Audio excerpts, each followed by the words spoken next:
17. One more type of step, I guess, after your proofs.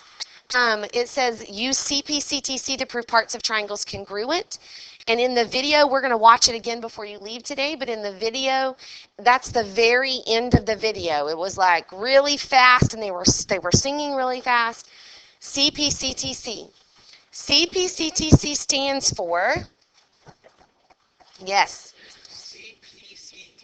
Okay, so first of all, you can use the shortcut, but you have to spell it correctly to get credit. So CPCTC, every other letter is a C, and P comes before T in the alphabet. So if that helps you remember how to spell it, but when you learn what it means, that will also help you spell it.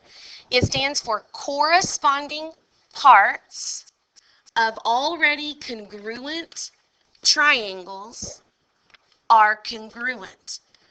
Corresponding parts of already congruent triangles are congruent. In other words, last class period, we learned some shortcuts to prove triangles congruent. So for example, you might have had these two triangles, angle, side, angle, and all you had to have were those three pieces marked and listed congruent, right? So this is going to let us go a step further and say, if the two triangles are congruent, now any of their other corresponding parts will be congruent. So maybe instead of trying to prove the triangle's congruent, the proof may say, prove AC is congruent to DF. So you're trying to prove a part congruent.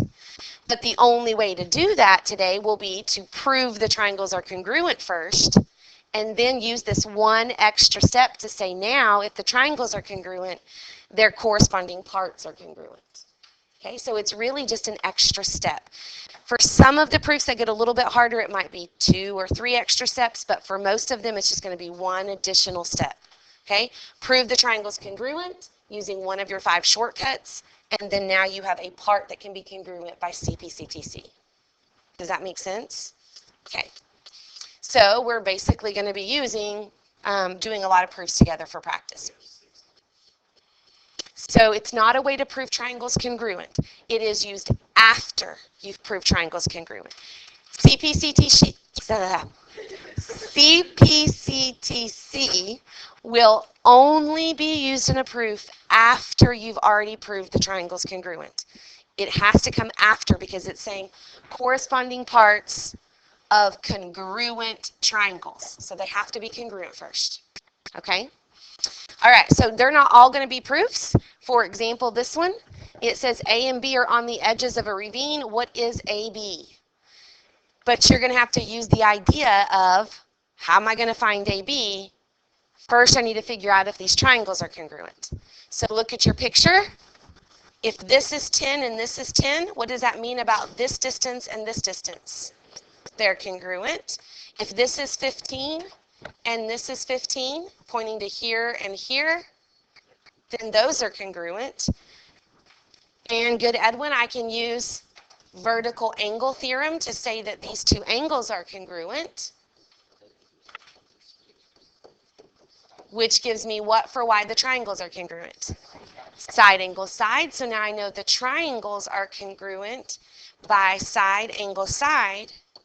So if the two triangles are congruent, then today that means all of their corresponding parts are congruent. So what is AB going to be the same as? 18, this side over here. So AB, this distance should be the same as this distance. Okay, so your answer here is just going to be AB equals 18 what? Miles. Do I put a line segment above it? No. Never when I'm using equals. Do what? I don't know why there's a blank there. Maybe so you could explain all of that if you wanted to, but it wasn't needed. Do what? Yeah, I guess so. They're saying find this dash. Okay? Or that's the example of the ravine, maybe. Okay. There you go. Any questions, though, using that idea, CPCTC? Okay, moving on. So now we're going to do in practice quite a few proofs. So if you look in your notes, it should just be proofs, right? How many do we have? Okay, so we're going to do as many as we can to get as much practice as we can to try to make the homework easier.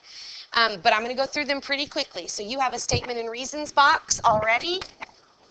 No, you have a blank side? Yes. Okay, sorry. So make yourself a statement and reason box. 2 column proof.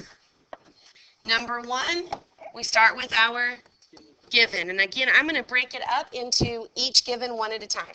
So YW bisects XZ. Number 1, given. Okay, from that, if YW is bisecting XZ, what do we now know? Perfect, Ridley. That XW is congruent to ZW. Okay, so YW is bisecting line segment XZ, so line segment XZ is split into 2 congruent parts. What's my reason for number 2? Good. Definition of segment bisector. And if you understood the lesson last class period and did the practice, this should go pretty easy today. There may just be a couple that we have to talk about. So number 3, we go back to our given. XY is also congruent to YZ. And that was given. Don't forget to mark your picture. So XY and YZ. Right? We're trying to prove what here?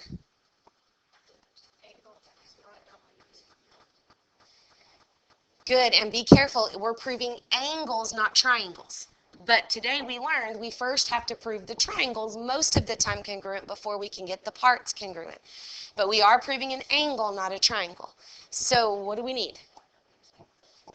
Good. So we can use YW is congruent to YW. And how do we know YW is congruent to YW? Good. We use that all the time. Reflexive property of congruence. Good. So now we have enough information using the shortcut side, side, side to say the 2 triangles are congruent. Okay, so I'm going to go with number 5. Edwin said triangle WXY is congruent to triangle. Say it again. Very good. WZY. Making sure you name those correctly. Again, if you're not sure, they probably named the angles the same way that you would name those triangles. So WXY, WZY. You could always look up there. And Tyler said that was side, side, side. So now we have the triangles congruent. So today the only extra new thing is CPCTC. We can say number 6. Angle XYW is congruent to angle ZYW, which is this angle up here in the top. And that's because of CPCTC. Every other letter is a C. P comes before T. Easy? Yes. Okay, they will get a little more complicated, so we're going to practice some more. So next. Here's this one. We want to prove segment PQ is congruent to segment PS. So again, make your statement and reason chart.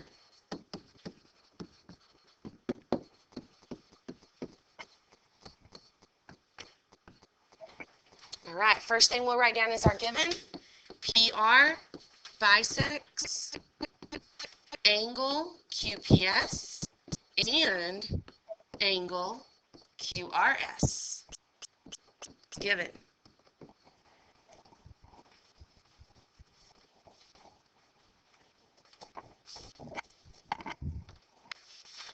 So what's it mean if PR is bisecting angle QPS? Careful. You're bisecting what shape? Segment PR is bisecting an angle. So what should we get when we bisect an angle? 2 congruent angles. So which 2 angles are going to be congruent? Careful, PQR and PSR are angles Q and S. That's not the angle being bisected. The angle being bisected is QPS.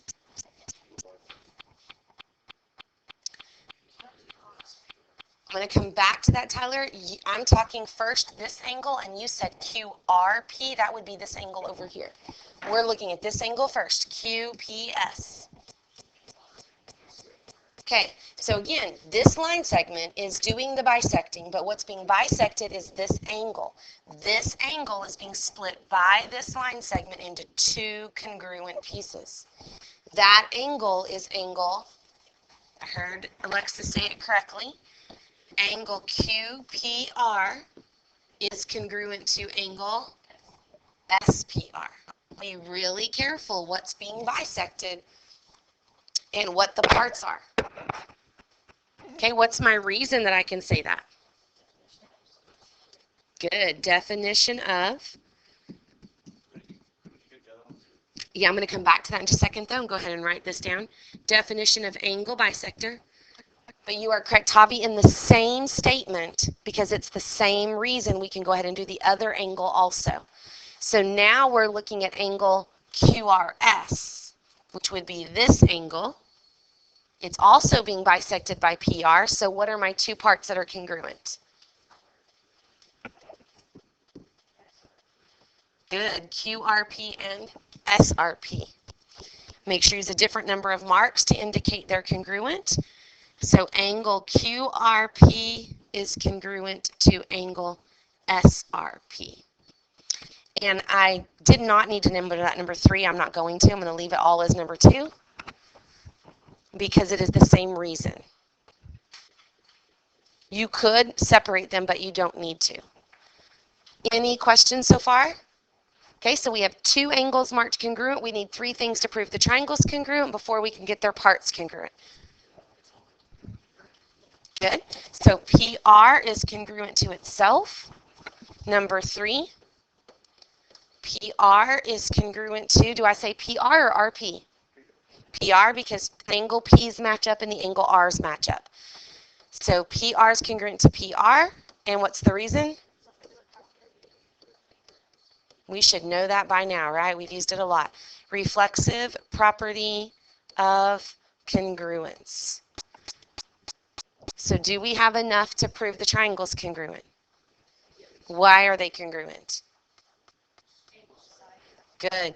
And when you're picking what the reason is, make sure you're staying in one triangle. You're not hopping from one triangle to the next. In one triangle, you have to have angle, side, angle. So we do. Number 4 then, my statement I'll come back to. My reason is angle, side, angle. Let's name the triangles. How do you want to name the first one? I heard QPR. So triangle QPR is congruent to triangle. Good. SPR. Making sure we're matching our angles up correctly. And then new today, if the triangles are congruent, then their corresponding parts are congruent. So we can say PQ is congruent to PS. And the reason is CPCTC. Can you say that 5 times really fast? I don't know. CPCTC, CPCTC, CPCTC, CPCTC, CPCTC. Is that 5 or 4? I don't know. That was fast. That was Jimmy John's fast. All right. So coming on to some harder ones. So helpful hint. Up here on the board. Work. Yeah, you don't have it in your notes. So look up here with me. You may want to take a note or 2 if you need to. When you're working some of the harder ones, it's often helpful to work backward and write a plan for your proof in your mind. Like think about, this is my goal I want to get to, so what am I going to have before I can get there? So kind of think backwards about it. So for example, if I want to show 2 lines are parallel back to last chapter, which is what's coming up next, then we had 5 converses that let us prove lines parallel, right? So we might need to get corresponding angles congruent, or alternate interior angles congruent, or alternate exterior angles congruent, or same side interior angles supplementary, or same side exterior angles supplementary. So those were 5 of the ways, and then there was a 6th way, that said if two lines are perpendicular to the same line, then they are parallel. So you need to think about what are my 6 ways to prove lines parallel, what might work for my picture, and then try to get those things. So for example, if I'm dealing with triangles still, I might need to prove that 2 corresponding angles are congruent in my triangles, because that would give me alternate interior angles in my picture. So you just have to see, and I'll show you what I'm talking about. So here's our first example with our proof. This time we are not trying to prove triangles congruent, and we are not trying to prove parts congruent. We're trying to prove lines parallel. But it may mean that we need to prove triangles congruent in order to get the right parts congruent in order to prove the lines are parallel. Does that make sense? So it could just be one extra step beyond CPCTC. But let's see. So first we're going to make our statements and reasons. Did I give you a chart or did you already do it? Okay, good. So number 1. We're going to start with NO is parallel to MP, given. Mark your picture. Only NO is given to be parallel to MP. We do not know that MN is parallel to OP. That's our goal. Okay? So we have one pair of parallel lines. What can we say from that?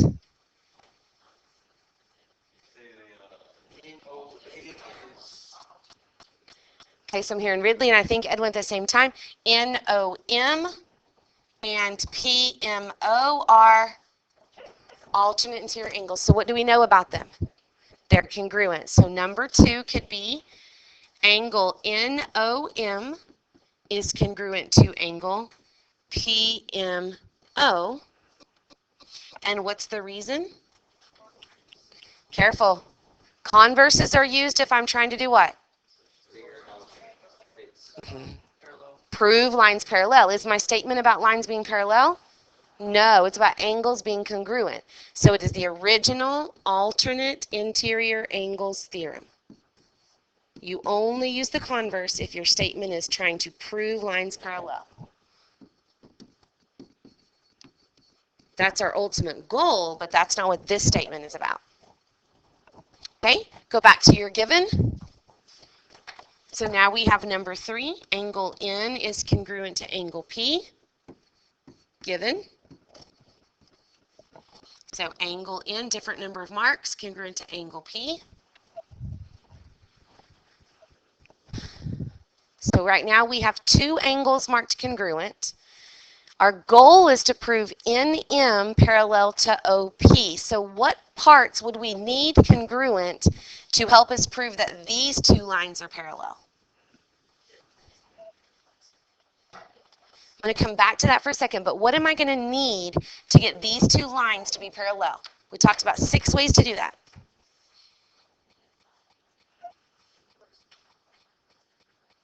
Okay, so which angles would we need in order to prove that this line was parallel to this line? Say it again.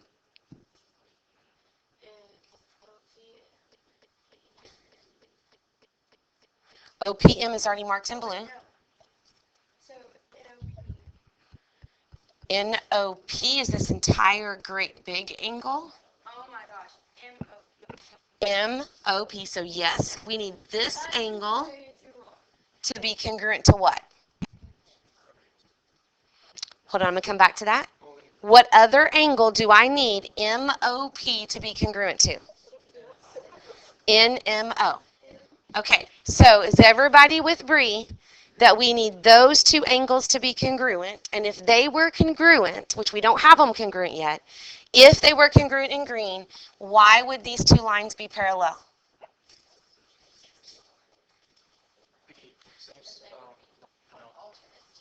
Okay, this would be our transversal, and these would be alternate interior angles, right? Would it be converse or not? Yes, because we'd be trying to prove the lines parallel. And I love what Alexis just said a minute ago, and I said, hold on, I'm coming back to that. We could prove these 2 triangles congruent using what Ridley mentioned. She said, couldn't we say MO? I think we could use reflexive, right? We could use reflexive. If we used reflexive, then we would have angle angle, side, right? Is everybody with me? That would be angle, angle, side. So we could do that, and then we would have the triangles congruent, and then we could use the new thing from today, CPCTC, to get these parts congruent. Does that make sense with everyone? Okay? And if those are congruent, the lines are parallel. But did you hear what Alexis said? I said we have these two angles congruent to these two angles, and what we need, and Bree said, was these two angles, and Alexis said, third angles theorem. Could we use third angles theorem to go straight to these two angles are congruent? Yes.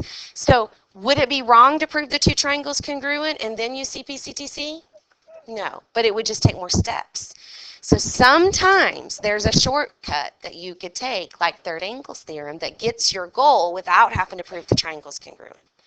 But it wouldn't be wrong if you did go and prove the triangles congruent. So you can do it either way. Personally, I think I would go straight to third angles theorem because it's shorter. Always looking for the easier way. So third angles theorem would be awesome. And let's see if we can name those angles correctly again. So we said MOP is congruent to angle. Be careful, we went angle M to match up with the next angle we named. So we did MOP. So we have to start with O since O is congruent to M. OMN. Are you following me there? The red marks have to match up, the blue marks have to match up, the green marks have to match up. Okay, we're not done. That just gave us our angles congruent. So now our last statement can be these lines are now parallel. So MN is parallel to OP. And you guys said that's going to be because of why? Converse of. Good, because now we are proving lines parallel. So it's the converse of. But they are still alternate interior angles, and it's a theorem. So converse of the alternate interior angles theorem. Any questions on that one? Because there was two routes we could have taken. Make sure I didn't lose anybody. Okay, so I'm going to let you guys try the next one with your partners. Same thing, you're trying to prove lines parallel. Let's see how you can do. Amber Alert's scary. Okay, so back up here. We have J is the midpoint of KM and NL, and then you're supposed to prove that KL is parallel to MN. So keep in mind what your goal is to get this line parallel to this line. So again, you may need to think backwards, like what would I need to be congruent that would help me prove those lines parallel? Okay, so Alexa says alternate interior angles. There's a couple of options for alternate interior angles. If this is my transversal, then these could be my alternate interior angles, right? Or if this is my transversal, and I'm looking at these two lines, then these would be my alternate interior angles. So everybody see how we would need one of those pairs. So which two triangles are we actually looking at then? The top and the bottom triangles. Those are the two we need to eventually get these parts to be congruent. And we only need one of them. Either the blue ones or the red ones would be enough. We don't need both. Okay, I'm going to erase that because we don't know any of that yet. That's our goal. So that's where that thinking backwards might help you. What they're telling me is J is the midpoint of KM. So what does that mean I know? KJ is congruent to MJ. So that means in your proof, and I'm going to abbreviate here just really fast for purposes, but don't do that on your homework. We have our given listed. So the number 2 could be KJ is congruent to MJ. Is everybody okay with that? And what was the reason that you put? Definition of midpoint. Do not abbreviate on your homework. I am modeling bad behavior right here. Okay.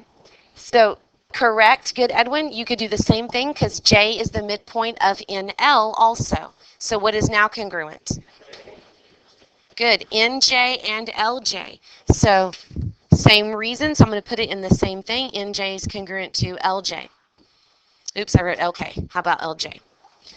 All right, so we have two sides congruent, and then I saw a lot of you wrote what for the next theorem? vertical angle theorem. But keep in mind, there are two sets of vertical angles here.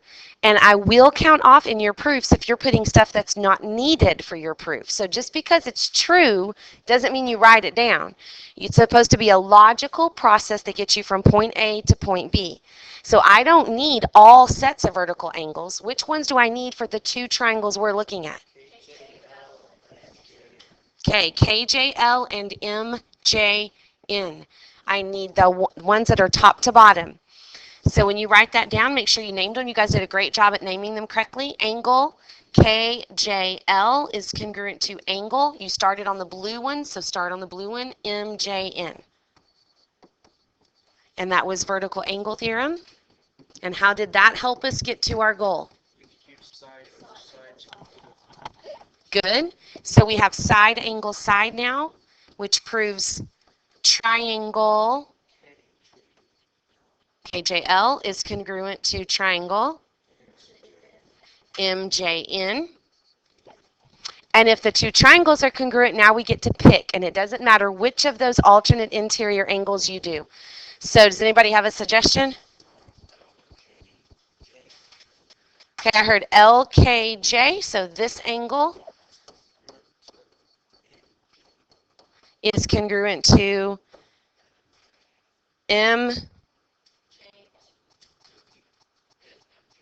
NMJ. Very good. Angle NMJ. And what's the reason? CPCTC. Every other letter is C. P comes before T. And then now, okay, be careful, Ed, when you said congruent, but you meant parallel. KL is parallel to MN, and you're correct. It is converse of what? Good. How are we doing? Is this making sense? Okay, there's only one more I want to make sure. There's two more, but there's one more I want to make sure we talk about. And then the other one we don't have to write all the way out. Okay, and then we'll stop. So there's, yes, the next one. Okay, so I'm going to skip this one for just a minute. Let's go to the last one and just talk through it real quick. Oh, I hit it too many times. Okay, so go to this one, the very last one, and let's just, I know, don't look at it. Close your eyes. Oh, I clicked it too many times. Hold on.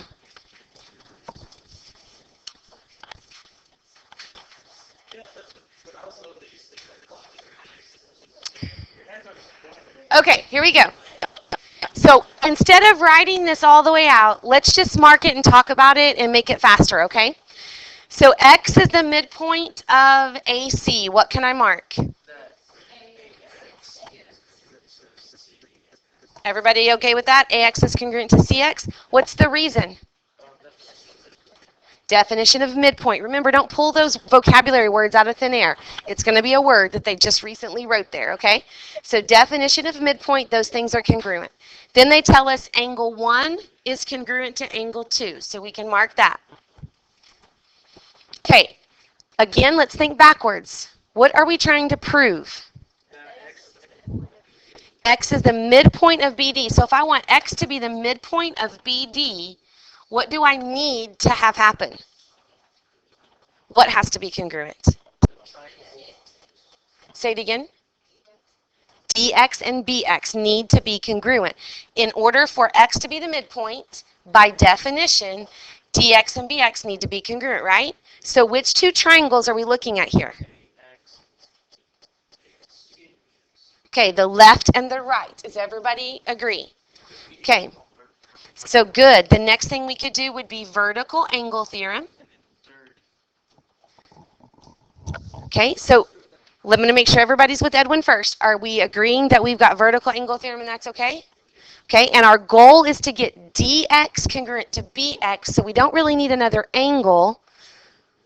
So now we can say that, okay, so why are the triangles congruent? Okay, so making sure everybody's with me. This is angle, side, angle. So just shorthand here, we would actually write out the names of the triangles, right? But angle, side, angle, are we good? Okay? And if the two triangles are congruent, now what parts can we say are congruent? Okay, BX and DX. And what's the reason? Okay, because now we've proven the triangle's congruent, so their corresponding parts are congruent. And if BX is congruent to DX, then we can say X is the midpoint of BD, and what's the reason? Definition of midpoint. Remember, those definitions are biconditional and go both directions. After this, we would do CPCTC and then put this. Now, I didn't write it all out beautifully for you. It is written out beautifully here. That is in the filled in versions of your notes if you need to look back at them when I send that remind link out. So just know you can go there. But questions?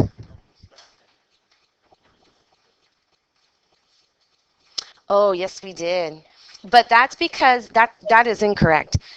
The definition of midpoint says to split into two congruent parts. Okay?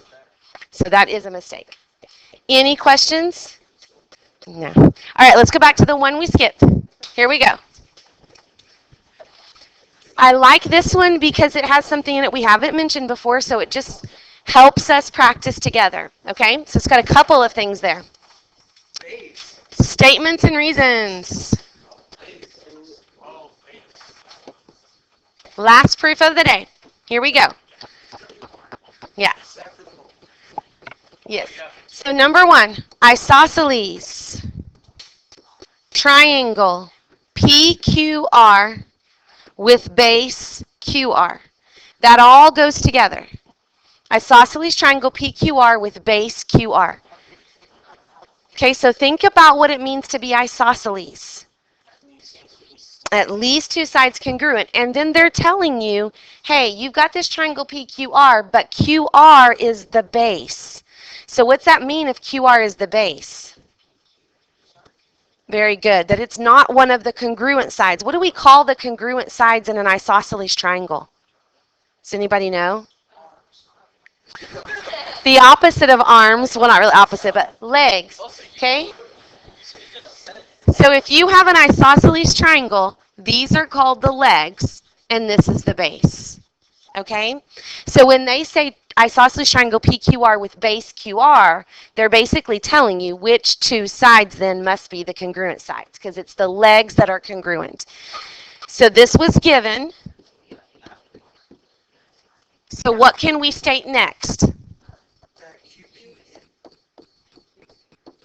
Very good. PQ is congruent to PR. What's going to be the reason? Definition of isosceles triangle. Because that's what it says. It has at least two congruent sides, and we're naming the two congruent sides. Yes, we try to overthink it. Don't overthink it. Make sure you can spell it. Definition of isosceles triangle. Okay, so let's mark our picture. This one's a little harder to mark. This whole side PR is congruent to this whole side PQ, right? This is also one that's going to be a little tougher because there's lots of triangles in the picture. So we're going to have to figure out which triangles we need to talk about. But let's go on to what's given as well. So number 3, we also have PA is congruent to PB. Given. Mark that in your picture.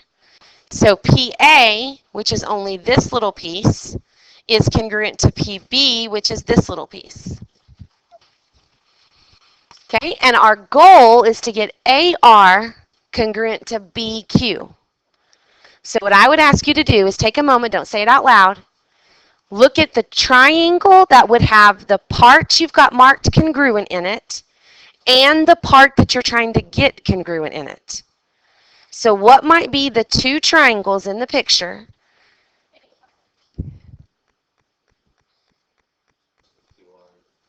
Okay, don't say it out loud yet. I want you to think for just a minute.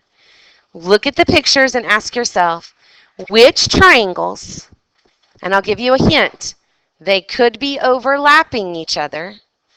Which triangles have the sides we've marked congruent in them and the side that we want to get congruent. Okay, if you have an idea, say it out loud. Okay, I'm going to start with what Tyler said, AQR.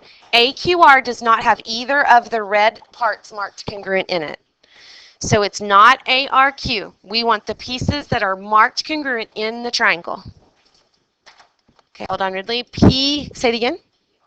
Okay, PRA. So PRA does have this piece in it and this whole piece in it, and it has AR, which is what we're trying to get, right? Okay, what's the other triangle? PBQ has this piece marked that's in red, it has this whole blue piece, and it has the BQ, which is what we're trying to get congruent. Okay, but do you see it now? Do you see the red and the blue and the ones we need congruent? Okay, so when you get to problems like this, you need to separate them. Redraw those triangles. So I'm going to redraw it on my paper. Here's Q, P, B.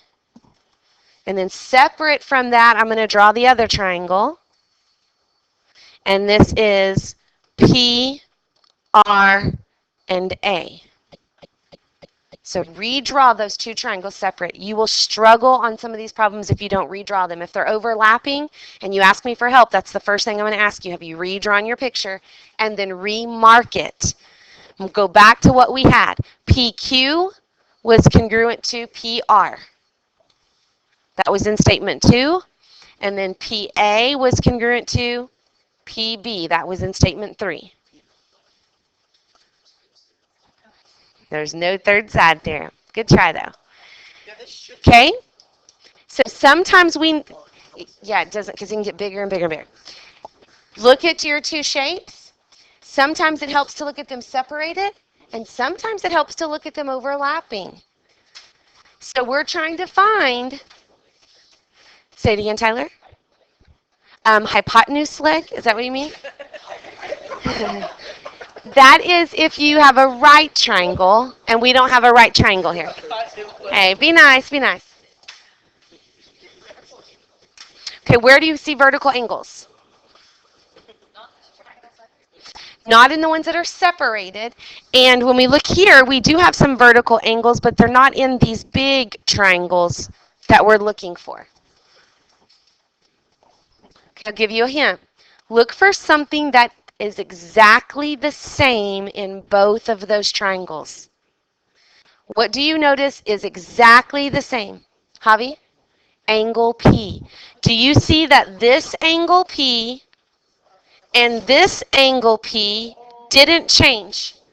Same angle, right? So this angle P should be congruent to itself in both triangles. Okay, so let's write it down. Angle 4, or number 4, angle P is congruent to angle P. Why? Reflexive property. We've used it a lot for sides that they shared in common. Oops. But we haven't used it as much for angles. Reflexive property of congruence. Good. And then we have, and you can see it better when it's separated over here, right? A little harder to see side angle side here, a little easier to see over there. All right, name the triangles. PBQ, I heard, sorry, is congruent to triangle PAR. And if the two triangles are congruent now, their corresponding parts, AR and BQ. So number 6, AR is congruent to BQ. Oops, good grief, quit trying to go so fast. You got it. And the reason is? All right. There you go.